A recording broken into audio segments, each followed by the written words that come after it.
growing up in Anglesey, back in the sort of 70s, 80s, it was a challenge being gay anywhere in the country then, but being in sort of darkest, deepest Wales, if you like, it was scary. I knew that there was something different about me, and I couldn't tell anybody for years. It was whilst I was at school, I certainly couldn't.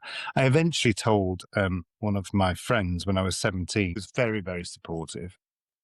But it took me a while to eventually tell my mum. But I'm so lucky because she was just absolutely brilliant about it. Didn't even matter in her mind. I was her son, and that was the end of it.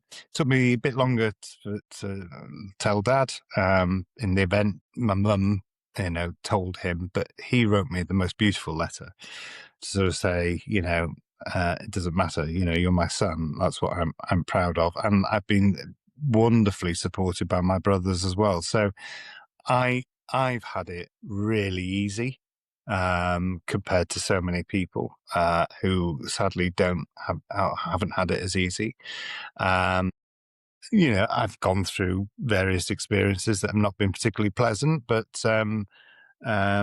what mattered to me most was my friends and my family, and I'm blessed that all of them have just been phenomenally wonderful.